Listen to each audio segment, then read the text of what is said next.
ଭଗବାନ ବୁଦ୍ଧଙ୍କ ଜୀବନରେ ଘଟିଥିବା ସବୁ ଘଟଣା ଗୁଡ଼ିକରୁ ଆମକୁ କିଛି ନା କିଛି ଶିଖିବା ପାଇଁ ମିଳିଥାଏ। ଯଦି ଆମେ ତାଙ୍କ ଦ୍ୱାରା କୁହାଯାଇଥିବା କଥାର ସଠିକ ଅର୍ଥ ବୁଝିପାରିବା, ତେବେ ସେଥିରେ ଜୀବନ ଜୀଇବାର ଚାବିକାଠି ରହିଅଛି।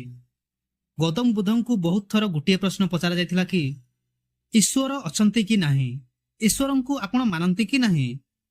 ଏହି ପ୍ରଶ୍ନଗୁଡ଼ିକର ଉତ୍ତରରେ ବୁଦ୍ଧ ଅଲଗା ପ୍ରକାରରେ ଉତ୍ତର ଦେଉଥିଲେ, କାହାକୁ ସମାନ ଉତ୍ତର ଦେଉନଥିଲେ। ଏମିତି ହିଁ ଗୋଟିଏ ଘଟଣା ଅଛି ଯେଉଁଥିରେ ବୁଦ୍ଧ ତାଙ୍କ ଶିଷ୍ୟଙ୍କ ସହିତ ଗୋଟିଏ ଗାଁ ପାଖରେ ଯାଉଥିଲେ। ତାଙ୍କ ପାଖକୁ ଗୋଟିଏ ଅଜାଣତରେ ଲୋକ ଆସି ପ୍ରଶ୍ନ କଲା, ଗୁରୁବର, ଏ ସଂସାରରେ କଣ ଈଶ୍ୱର ଅଛନ୍ତି? ବୁଦ୍ଧ ତାକୁ ପଚାରିଲେ, ତୁମକୁ କଣ ଲାଗୁଛି? ସେହି ଲୋକଟି କହିଲା, ମୋତେ ତ ଲାଗୁଛି କି ଈଶ୍ୱର ଅଛନ୍ତି ବୋଲି, କିନ୍ତୁ ଆପଣଙ୍କର ଏହି ବିଷୟରେ କଣ ମତାମତ ଅଛି, ଦୟାକରି ମୋତେ କୁହନ୍ତୁ। ଏହାପରେ ଭଗବାନ ବୁଦ୍ଧ ହସିକି କହିଲେ, ବିଲକୁଲ ଭୁଲ ଜାଣିଛ ତମେ। ଏହି ସଂସାରରେ ଈଶ୍ୱର ପରି କୌଣସି ଅସ୍ତିତ୍ୱ ନାହିଁ। ଏହାପରେ ସେହି ଲୋକଟି ହାତ ଯୋଡ଼ି ସେଠୁ ଚାଲିଗଲା। କିଛି ଦୂର ଚାଲିଲା ପରେ ଅନ୍ୟ ଗୋଟେ ଲୋକ ଆସିଲା। ସେ ବୁଦ୍ଧଙ୍କୁ କହିଲା, ମହାତ୍ମା ବୁଦ୍ଧ, ମୁଁ ବହୁତ ଦିନରୁ ଚିନ୍ତା କରୁଅଛି କି ଈଶ୍ୱରଙ୍କର ବାର୍ତ୍ତା ଗୁଡ଼ିକ କୌଣସି କାମକୁ ନୁହଁ। ଏହା ଶୁଣି ବୁଦ୍ଧ କହିଲେ, ତୁମେ ଏହା ଭୁଲ ଭାବୁଛ। ଏହି ଅସ୍ତିତ୍ୱରେ ହିଁ କେବଳ ଈଶ୍ୱର ଅଛନ୍ତି, ଅନ୍ୟ କିଛି ନୁହେଁ। ଥରେ ଆଖି ବନ୍ଦ କରିକି ତ ଦେଖ, ଥରେ ଜାଣିବାକୁ ତ ଚେଷ୍ଟା କର। ଏହି ଉତ୍ତରକୁ ଶୁଣି ତାଙ୍କ ଶିଷ୍ୟ ଆଶ୍ଚର୍ଯ୍ୟ ହୋଇଗଲେ କି ଗୋଟିଏ ପ୍ରଶ୍ନର ଦୁଇଟି ଉତ୍ତର। ଏହାପରେ ସନ୍ଧ୍ୟା ହେଲା। ଏହି ସମୟରେ ଗୋଟିଏ ବ୍ୟକ୍ତି ଆସିଲା ଏବଂ ବୁଦ୍ଧଙ୍କୁ ପଚାରିଲା, ହେ ମହାତ୍ମା ବୁଦ୍ଧ, ଈଶ୍ୱର ଅଛନ୍ତି କି ନାହିଁ? ମୁଁ ବହୁତ ଦିନରୁ ଖୋଜୁଅଛି, ବହୁତ ଦିନରୁ ଖୋଜି ଖୋଜି ଥକି ସାରିଲିଣି। ଦୟାକରି ମୋର ମାର୍ଗଦର୍ଶନ କରାନ୍ତୁ। ଏହି ବ୍ୟକ୍ତିର ପ୍ରଶ୍ନ ଉପରେ ବୁଦ୍ଧ ଚୁପ୍ ରହିଲେ, କିଛି ବି କହିଲେ ନାହିଁ।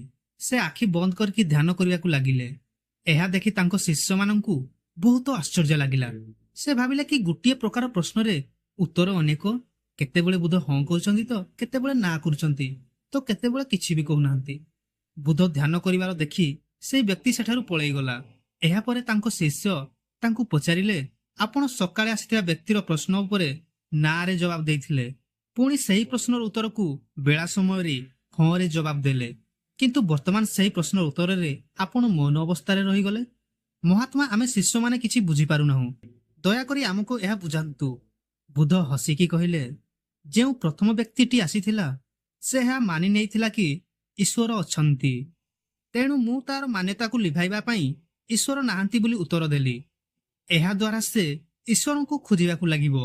ଈଶ୍ୱର ଅଛନ୍ତି ବୋଲି ଏହା ମାନି ଯେମିତି ସେ ରହି ନଯାଉ, ସେ ସତ୍ୟ ପାଖକୁ ପହଞ୍ଚୁ ଏବଂ ତାର ଅନୁଭବ କରୁ। ଏହାପରେ ଦ୍ୱିତୀୟ ବ୍ୟକ୍ତି ବି ମାନି ନେଇଥିଲା କି ଈଶ୍ୱରଙ୍କ ବାର୍ତ୍ତା ପୁରାପୁରି ଭୁଲ ବୋଲି। ମୁଁ ତାର ଧାରଣାକୁ ବି ଲିଭାଇ ଦେଲି, କାରଣ ସେ ବି ଖୋଜୁ କି ଈଶ୍ୱର ଅଛନ୍ତି କି ନାହିଁ। ଏବଂ ଏହା ସହିତ ତୃତୀୟ ବ୍ୟକ୍ତିଟି ମଧ୍ୟ ଈଶ୍ୱରକୁ ଖୋଜୁଥିଲା।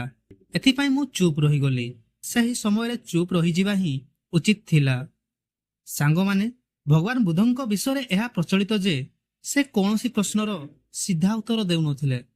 ତାଙ୍କ ଉତ୍ତର ଗୁଡ଼ିକ ରହସ୍ୟରେ ଭରି ରହିଥିଲା। ତେବେ ଏହି ସବୁ ଶୁଣିବା ପରେ ତାଙ୍କ ଶିଷ୍ୟ ତାଙ୍କୁ ପଚାରିଲେ, ହେ ମହାତ୍ମା ବୁଦ୍ଧ, ମୁଁ ଆପଣଙ୍କ ଠାରୁ ଏହା ଶୁଣିବାକୁ ଚାହୁଁଛି କି ଈଶ୍ୱର ଅଛନ୍ତି କି ନାହିଁ, ଆପଣ ଈଶ୍ୱରଙ୍କୁ ମାନନ୍ତି କି ନାହିଁ। ଏହା ସହିତ ମୁଁ ଆପଣଙ୍କୁ ଅନୁରୋଧ କରୁଛି କି ଆପଣ ଏହି ପ୍ରଶ୍ନର ସାଧାରଣ ଭାବରେ ଉତ୍ତର ଦିଅନ୍ତୁ। ଏହା ଶୁଣି ବୁଦ୍ଧ ହସିକି କହିଲେ, ଠିକ ଅଛି, ମୁଁ ଉତ୍ତର ଦେବି, କିନ୍ତୁ ତା ପୂର୍ବରୁ ମୁଁ ତୁମକୁ କିଛି ପ୍ରଶ୍ନ ପଚାରିବି, ଯାହାକୁ ତୁମେ ପ୍ରଥମେ ମୋତେ ଦେବାକୁ ପଡ଼ିବ। ଶିଷ୍ୟଟି କହିଲା, ନିଶ୍ଚୟ ଭାବରେ, ଆପଣ ପଚାରିଲେ ମୁଁ ଉତ୍ତର ଦେବି, ଆପଣ ମୋତେ ପଚାରନ୍ତୁ। ଏହାପରେ ବୁଦ୍ଧ ପଚାରିଲେ, କଣ ତୁମେ ସୂର୍ଯ୍ୟକୁ ମାନୁଛ? ଶିଷ୍ୟଟି ଆଶ୍ଚର୍ଯ୍ୟ ଭାବରେ କହିଲା, ଏହା କି ପ୍ରକାର ପ୍ରଶ୍ନ ମହାତ୍ମା? ଏହି ପ୍ରଶ୍ନର ଉତ୍ତର ତ କୌଣସି ଛୋଟ ବାଳକ ମଧ୍ୟ ଦେଇପାରିବ, କାରଣ ସୂର୍ଯ୍ୟ ତ ଆମ ଆଖି ଆଗରେ ପ୍ରକଟ ହେଉଛି, ସମସ୍ତଙ୍କୁ ପ୍ରକାଶ ଦେଉଛି ଓ ଶକ୍ତି ବି ଦେଉଛି। ଆମ ସମସ୍ତଙ୍କ ଜୀବନ ତା ବିନା ଅଧୁରା। ସେ ତ ସାକ୍ଷାତ ଅଟେ। ଏହାପରେ ମହାତ୍ମା ବୁଦ୍ଧ କହିଲେ, ଯେମିତି ପ୍ରକାରରେ ସୂର୍ଯ୍ୟ ସାକ୍ଷାତ ଅଟେ, ତାଙ୍କୁ ମାନିବାର କୌଣସି ପ୍ରଶ୍ନ ହିଁ ଉଠୁନାହିଁ, ତେବେ ଈଶ୍ୱରଙ୍କୁ ମାନିବାର ପ୍ରଶ୍ନ କଣ ପାଇଁ ଉଠୁଛି? ଏହାର ତ କେବଳ ଏହି ଅର୍ଥ ହେଲା କି ତୁମ ମନରେ ଈଶ୍ୱରଙ୍କୁ ନେଇକି ସନ୍ଦେହ ଅଛି, କାରଣ ଈଶ୍ୱର ସୂର୍ଯ୍ୟ ପରି ପ୍ରତ୍ୟକ୍ଷ ନୁହନ୍ତି ଏବଂ ତୁମେ ଈଶ୍ୱରଙ୍କୁ ବୁଦ୍ଧିରେ ଖୋଜିବାକୁ ବାହାରିଛ। ବୁଦ୍ଧି କେବଳ ସେହି କଥାକୁ ବିଶ୍ୱାସ କରିଥାଏ ଯାହା ତାକୁ ପ୍ରତ୍ୟକ୍ଷ ରୂପରେ ଦେଖା ଦେଇଥାଏ, କିନ୍ତୁ ଈଶ୍ୱର ପ୍ରତ୍ୟକ୍ଷ ରୂପରେ ଦେଖାଯାଆନ୍ତି ନାହିଁ।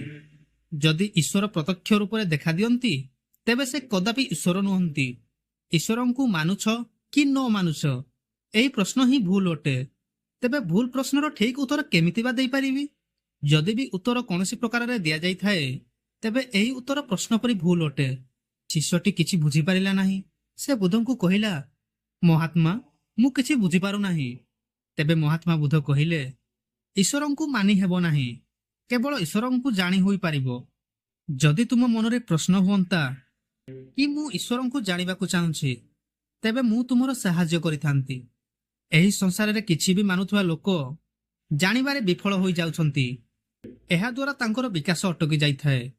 ଯେଉଁମାନେ ଜାଣିବାକୁ ଛାଡ଼ି ଅନ୍ଧ ପରି ମାନିବା ଉପରେ ବିଶ୍ୱାସ ରଖନ୍ତି, ସେହି ଲୋକମାନେ ସତ୍ୟକୁ କେବେ ଦେଖିପାରନ୍ତି ନାହିଁ। ଜାଣିବା କେବଳ ସିଏ ପାଇଥାଏ ଯିଏ ସ୍ୱତନ୍ତ୍ର ଭାବରେ ଖୋଜିଥାଏ। ଏହା ନୁହେଁ କି କିଏ ଆସି ତୁମକୁ କିଛି କହିଦେଲା ଆଉ ଆପଣ ବି ବିନା କୌଣସି ନିଜର ସନ୍ଧାନରେ ସେହି କଥାକୁ ମାନିନେଲ। ଏହାଦ୍ୱାରା ମଣିଷ ବହୁତ ବିପଦରେ ପଡ଼ିଥାଏ। ତେଣୁ ମୁଁ ସମସ୍ତଙ୍କୁ କହୁଅଛି, ଯେଉଁମାନେ ବି ମୋର ଭିଡ଼ିଓ ଦେଖୁଛନ୍ତି, ତାଙ୍କୁ କେବଳ ମୁଁ ଏତିକି କହିବି, ଆପଣ କୌଣସି କଥାକୁ ବିଶ୍ୱାସର ସହ ମାନିବା ପୂର୍ବରୁ ଥରେ ସେହି କଥା ଉପରେ ନିଜର ସନ୍ଧାନ ଜାରି ରଖନ୍ତୁ। ପ୍ରକୃତ ସତ୍ୟକୁ ଜାଣନ୍ତୁ।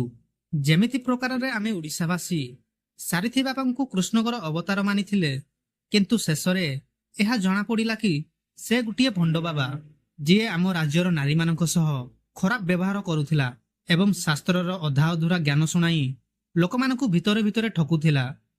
କିନ୍ତୁ ଆମେ ଏହା ଜାଣିଥିଲେ ନା, ଆମେ ଟିଭିରେ ଦେଖି ୟାର ତାର କଥା ଶୁଣି ତାକୁ ଭଗବାନ ବିଷ୍ଣୁଙ୍କ ଅବତାର ବୋଲି ମାନିଥିଲେ।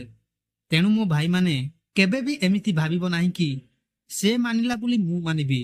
ନା, ସେ ଲୋକଟା ଯିଏ ବି ହଉ, କିନ୍ତୁ ମୁଁ ବିଶ୍ୱାସ କରିବା ପୂର୍ବରୁ ନିଜେ ସବୁ ଜାଣିବାକୁ ଚେଷ୍ଟା କରିବି। ଏହି ଭିଡ଼ିଓର ମୂଳ ଅଂଶ ଏହା କି ଅନ୍ୟ କଥାରେ ବିଶ୍ୱାସ କରିବା ଅପେକ୍ଷା ଥରେ ଆପଣ ମଧ୍ୟ ସତ୍ୟକୁ ଜାଣନ୍ତୁ। ସତ୍ୟକୁ ଜାଣିସାରିବା ପରେ ସେହି ବିଷୟରେ ନିଜେ ବିଶ୍ୱାସ ରଖନ୍ତୁ। ଏହି ଭିଡ଼ିଓଟି ଯଦି ଆପଣଙ୍କୁ ଭଲ ଲାଗିଛି, ତେବେ ଚ୍ୟାନେଲକୁ ସବସ୍କ୍ରାଇବ କରିକି ଯାଆନ୍ତୁ।